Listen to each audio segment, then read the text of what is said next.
Hello everyone, good evening and welcome to The Bigger Picture. I'm Kiara Montero. And I'm Matthews Frank.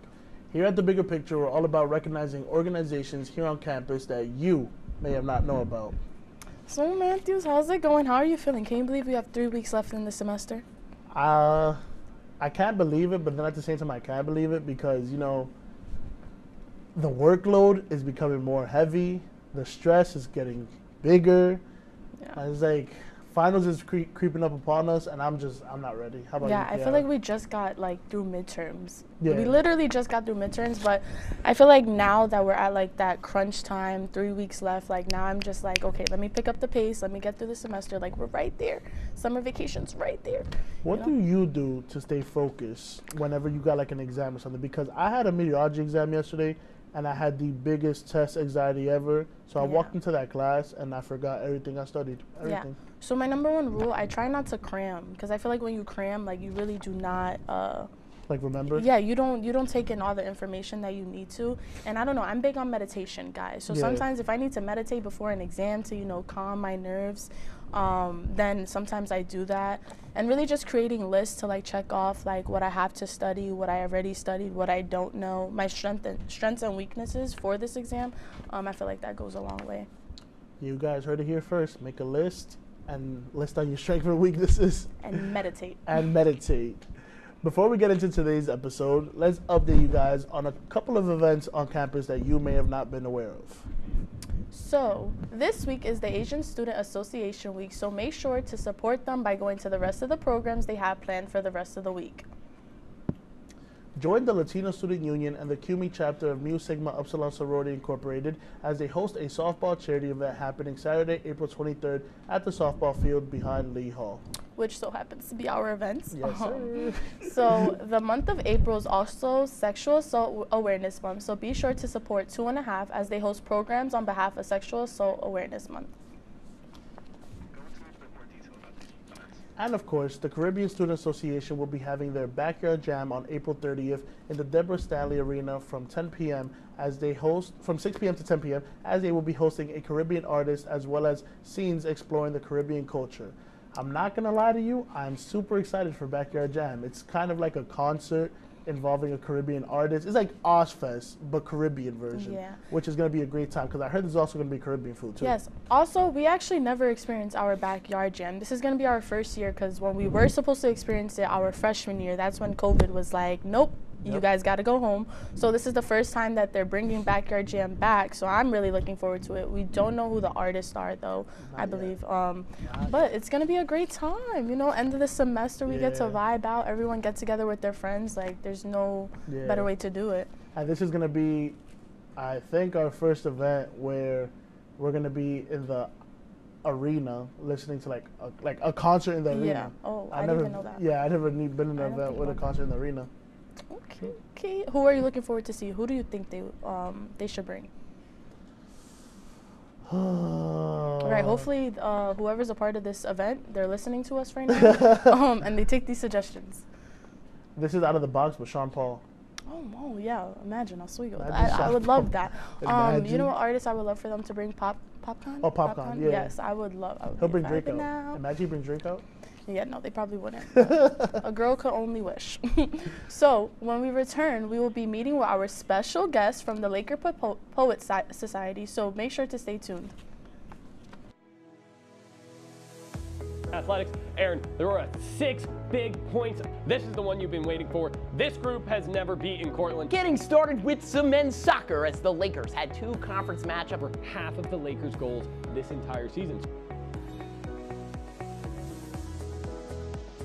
Offense is key. You talked all about scoring goals.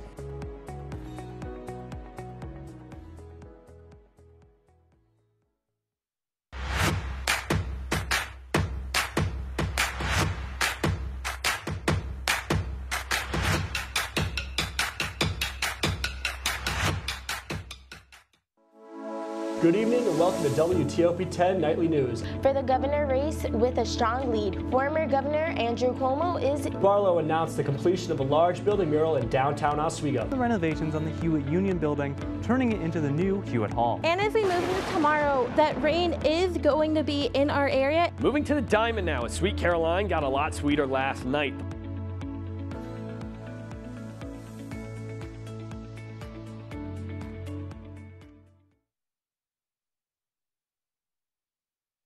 Life's taught me a lot, and I'm ready for more. Well, you're not the typical kind of candidate that I hire, but you are exactly what I'm looking for. Your company could be missing out on the candidates it needs most. Learn how to find a great pool of untapped talent at gradsoflife.org. We've been marinating chicken in all sorts of liquids for 24 hours.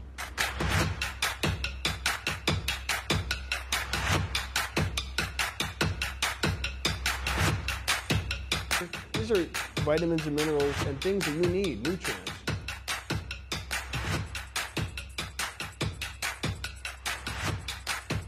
The chicken speedy is a staple of our culture.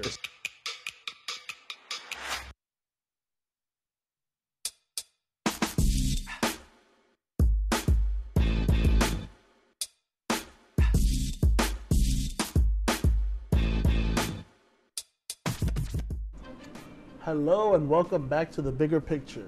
Today we have the Laker Poet Society. Now, the Laker Poet Society is a shadow organization made to prioritize the use of writing of all types and spoken word for expression and sharing the feelings through a community. So today, representing the Laker Poet Society, we have founder Ricky Stratton and co-founder Harain Daly. Welcome. Thank you guys so much for having us. As you said, I'm Ricky. I'm Harain. And we're the founders of Laker Poet Society. How you guys feeling? Semester winding down. What's going on? You guys have some big accomplishments this semester. You guys both published books. We're gonna get into that later, but you guys should be feeling good. How, you know? No, I'm just exhausted. Yeah. Like, besides Laker Poets, like, we're kind of heavily involved on multiple other things on campus, so it was a lot going on. We really didn't catch a break. We barely even got to focus on Laker Poets in general, but I would say that I've survived, and that's what I feel is most important. How about you? I mean, yeah, I feel the same way. Like, we're doing so much stuff, but we're also putting ourselves into all of that. And so, like, at this point, we're just tired from everything that we're just doing and really trying to get to the end of the semester. You guys are, like, pushing through. You're, like, we're right pushing there. through, yeah. And that should be your motivation, just knowing that, like, summer break is, what, 3 weeks away, 4 weeks away? I think it's 3 weeks and a half, hopefully. I didn't think about it. That is the longest break I've ever heard of. Yo. Need that break. Need it right now. Yeah. All right, so I guess we can start diving in with the questions. So, the both of us and the audience would like to learn more about the Laker Poet Society. When did you guys start up, and what made you guys want to bring this organization to campus? Because it is fairly new. So, it all started with an idea. I mean, honestly, you basically have to explain how you even got here for me to explain it, really. So, really, me and Ricky both wanted to come to Oswego from freshman year, but I decided to stay in the city. While I was in the city, I stayed in contact with Ricky, and I kept asking Ricky, what type of poetry organizations do they have on campus? How can artists get their names known? How can artists, you know, perform? And just like, I was really asking about the artist community. And he basically was like, no, there's not really an organization. So we took it upon ourselves to make one. So he really started it with the Instagram that he created called Lakers Poet Society. Yes, I do remember that. Yeah, so like essentially, after he asked me that, I had realized that I would say I had organized, let's say, like spoken word events or open mics, but there wasn't any name behind it. And more importantly, after the open mics were over, there was no way to connect those artists to each other. So I was like, how could we find a way to centralize everything?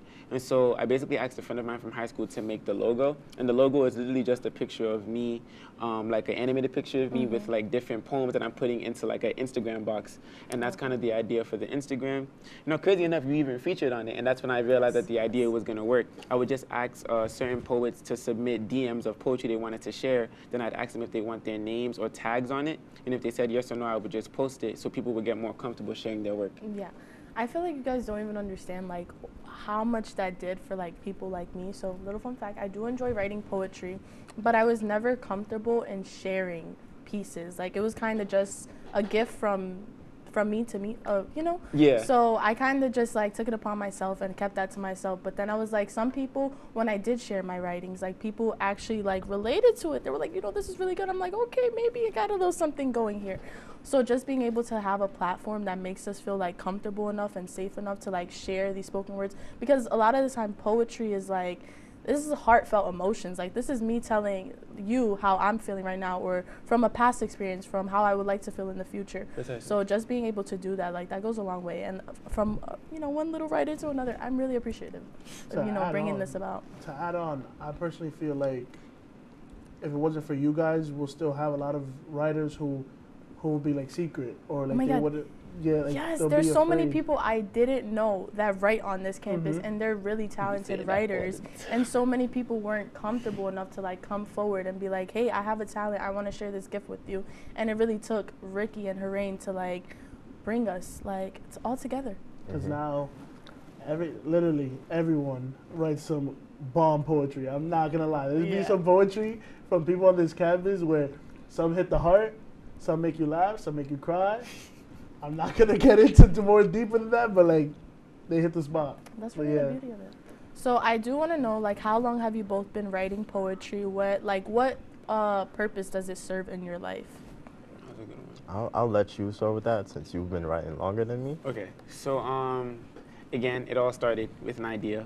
I was actually abroad when I started writing. I had been in Ghana. I had been in Ghana for about 4 years at the time, and I had realized that I had really missed home, because, you know, I was born here and stuff, and I hadn't visited in that whole time frame. So I wrote a poem called Memories, where I was just telling a story of like the things that I missed the most about being back in the States. And from there, I was like, wait, maybe this could continue into a different direction.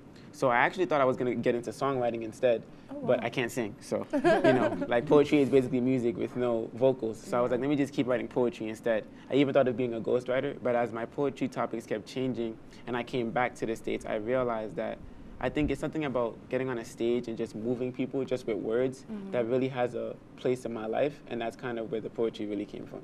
Okay. For me, it's actually really, really weird how I started writing and how I started writing poetry, which is two different areas in my life. Basically, I always liked writing since school, always liked writing essays, especially in middle school. I actually came up with the idea to like write a book in like 8th, 7th grade, brought it to my teacher. Yeah, brought it to my teacher and everything. Gave her all the ideas I had, and I was working on it, but I lost the book. But basically, I hated poetry until like high school, where I got heartbroken, and that'll do it. Yeah, that just lined up with me taking a creative writing class that was teaching me poetry at that right exact time. And so I basically put myself into that writing, and I realized how easy it was for me, but how much fun I had, and how I was able to just let my creativity play on the page. And after that, I kept on writing, and then I met Ricky here at Syracuse, and me meeting Ricky basically told me, yeah, you should keep on doing this, because, you know, I met Ricky who was already a poet, and, you know, he just inspired me to keep on going where I was going. That's amazing. I feel like a lot of us can relate to Harain's story about like not liking poetry, because it is something that it's not easy to just, you know, sit down, write, boom, you're done. I've tried it myself, and it's like, no matter how much time I put into it, it's like I feel like it doesn't come out the way I would have expected it to come out. But then, of course, like both of you said, with just time and patience, eventually it does come out. And I feel like you guys could get deeper into this, but I don't feel like poetry is all about like what we imagined when we were kids, where it's all about, rhyming things and like Dr. Seuss and all. It's not all about that. I feel like it's on a deeper level. It's like, what am I trying to say? It's like an open diary. You're being open to everybody. You're letting people know the truth about you and stuff like that. And it's not just all about like, you know, green eggs and ham and stuff like that. But if you guys could just touch a little bit about that, about how it's not all about like rhyming. Wasn't that one of the first things you said about the hating of rhyme and stuff like that? Yeah.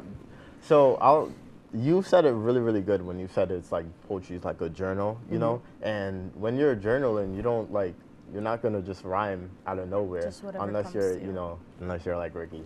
But me, I never had the talent to rhyme. And that's actually one of the things that like, you know, made me scared of going into poetry, because I was like, oh, I'm not a poet because I can't rhyme. You know, I'm really bad with grammar, all of that stuff. And so it was me writing the poems that didn't rhyme and realizing at the end of the poem was still good, and the poem like hit a deep material that the audience could connect with. And that's what mattered to me.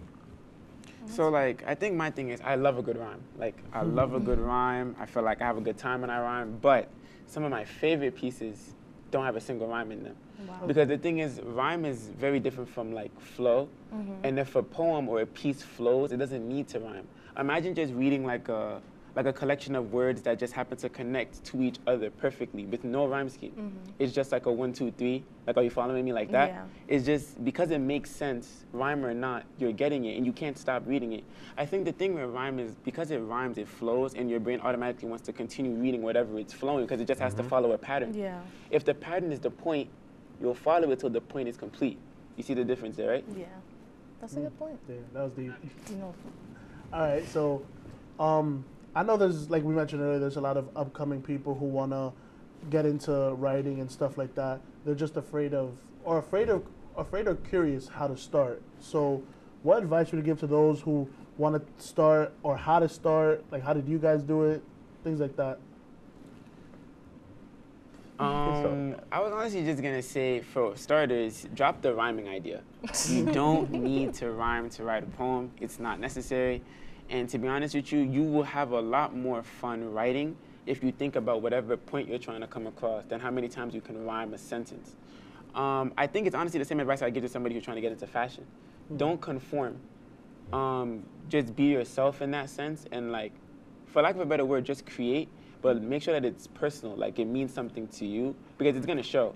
If it's about being deep, if it's about making sure that your point is coming across, as long as you're being honest with how you communicate that point, someone's gonna get it. Same thing as you saying that people realize that they can relate to your work. I'm pretty sure not all of your poems rhyme, but they still got it because it hit them, and that's the point. For sure. So I do want to ask, has there ever been a time for you guys, like, you're writing a piece and it, like, you're pouring so much emotion into it, does it ever get too overwhelming for you that, like, sometimes you have to take a step back and, like, you know, probably come back to it later or continue writing because your best work might be in that moment, you know what I mean? So how do you handle that, if that does happen? I would say that happened to me recently, 2 times actually recently. One, when I was writing a piece about my mother, where it was just like a lot of emotions that I was pouring into the piece. And so like I definitely had to take a step back and definitely reassess how I was feeling and everything, which, you know, bettered the words that I put into the poetry. And it was also that I had written a poem for a performance in the variety show that Ricky had gave me the idea of basically speaking from the perspective of a slave, right? Oh, wow. And just writing that poem and thinking what I know about slavery and everything, like that definitely like brought some tears, you know, because it was just like realizing and thinking about the realities of the words that I was truly putting on the paper. Oh, wow. I feel like I'm curious to know what's next for the Laker Poet Society. So because you guys have such talent, and like also you guys are teachers as well. Like I've learned so much from Ricky and as well as Hareen. Like you guys have the ability to really teach and move people and encourage us to like continue writing, because this is, you know, my what's that word? Hobby. It could be hobby, interest. So I feel like the best way to close out the questions right now is, what do you guys would like the future of the Laker Poet Society to be here at Studio Oswego? So, as you had said in the description, it is a shadow organization, which means it technically doesn't exist. We are just a collection of people who all write. I'm thinking of turning it into an organization next semester, if COVID is officially not something that stops you from being able to create an organization. If that happens, then the Instagram would basically get revamped, and we would officially start asking for new submissions, because we'd be posting about 2 to 3 times a week consistently. Other than that, I want to start hosting about 3 to 4 open mics a semester, because every single open mic we did last semester got like 20, 30 heads, at least 12 or 14 of them all wanting to perform. I'm looking around the room, I'm looking at Hareen. Where did you people come from? Like, where did the poetry come from? Imagine, it's all good work, great work. I'm like, okay, but I asked for a submission on the Instagram, and you didn't give me a submission, so what is happening here? So we're just gonna give them like as much time as possible to really share their work, because one thing about a poem is when you share it like physically, it really changes it. I've never said the same poem twice.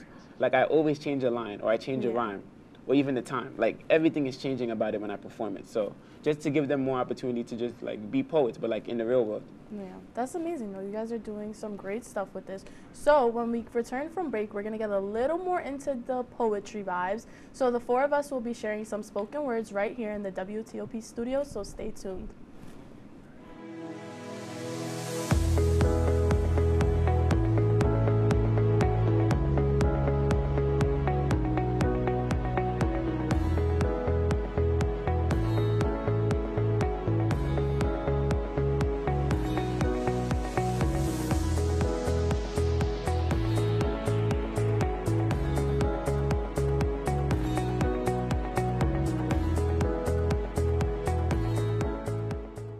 This job looks perfect. It says you need a high school diploma. You've got one of those, right?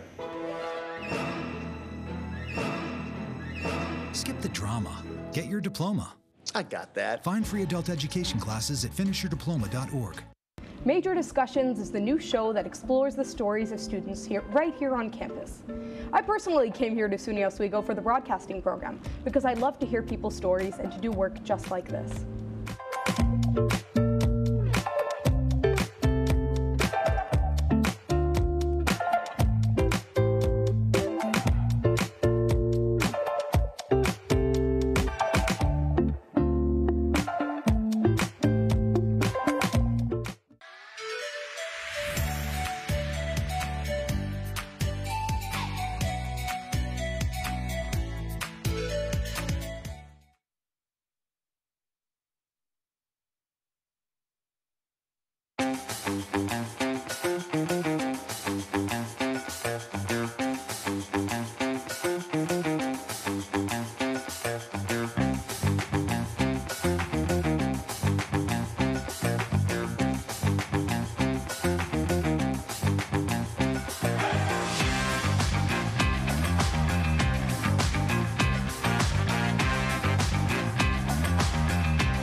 Welcome back. To close today's episode, we'll be sharing some poems that both myself and Kiara put together for today's episode, as well as Ricky and Hareen sharing some of their pieces from their newly published books. Okay. All right, so I guess I can go first. Yeah, you can go first, Matthew. Thank you for volunteering yourself. I didn't have to ask.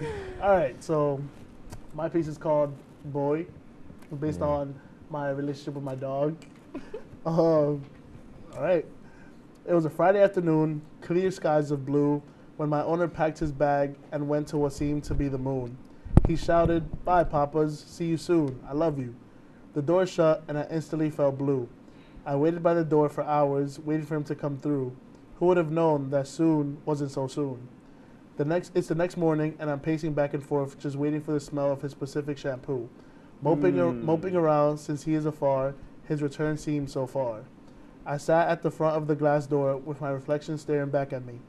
4 days have gone by since I've heard, "Here, boy." Tomorrow, I get to relieve that spark. My owner will no longer be far. It's the morning of. I hear the sound of loud tires coming into the driveway. I run downstairs, pacing back and forth as the key unlocks the door. There he is, yelling, "Here, boy." And I found myself leaping into his arms with joy. My owner is now home, and now we can go for a throw. That was great. How'd you come up with that? What's your little fella's name? His name is Shadow. He's a Nice. he's a Yorkie mixed with something else, but yeah. How about you, Kiara? Okay. So actually this poem does not have a name. I apologize. So I'm gonna begin. Who is she? Is she lost? Is she from around here? Is she running from her past, trying to outlast the previous cast of that mask? Or is she making the pain, her confusion, the disillusion? Of a pain only she knows she's feeling, a pain that sends her reeling, screaming but feeling like no one is hearing, knowing she's the only hero to stop this nightmare, only one who can save the day. No outside touch or laugh can, try as they may. Only she can fill that void, that darkness only she can see and not avoid. Hearing that echo in the hole she dug herself into, not knowing how to get out. Reaching, but no one there to set her free. Dreaming of the moment she's released. Free from the past of that cast, with it no longer defining who she'll be. Thank you. All right, Ricky and Hareen, you guys want to go? All right. So first, I'll introduce this book. This book is not actually out yet. Okay. It will be out in around 2 weeks. April 27th is the official release date. Yes, sir. I've been working on it for over a year now, almost 2 years, and I'm very, very excited to share this with my readers, the people who've asked me for this book tirelessly for the last year since they've read my last book, and the people who haven't even read my last book, and are new people that know about me and are interested in this one. All right, so if you could read us a poetry, though. A little poem or two. Poem. I can read you 2 poems. Yeah. The first one is called The Line Between Fantasy and Reality. I opened up locked fantasies, found sweets first, a cavity later. It was then I clasped a firefly and said, I'll never let you go. And from a question we found a treasure chest, rich with emotions etched in for years. We were beautiful in the trance of moment, words interpreted as blankets to keep us warm.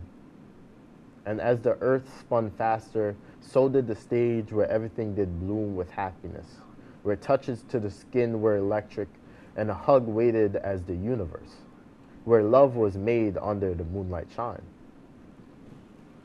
And now we reach here, where questions no longer matter. The allure of you collapsed my life, Aries left me seared. Memories exiled, monsters set to be killed. It was a Pandora's box we opened. Taking off these rose-colored glasses, a trip to the dentist, pulled my tooth out, a cavity from fallacy. Wow, okay. Thank you, Hareen. Okay, thank you, Hareen. Due to a little bit of timing, we only can hear one right now, but Okay. we appreciate you. Ricky, if you could read your one poetry. So honestly, I'm just gonna do this one because I'm in a throwback mood. It's called 112. Cupid doesn't lie, but you won't know unless you give it a try. True love doesn't lie, but you won't know unless you give it a try.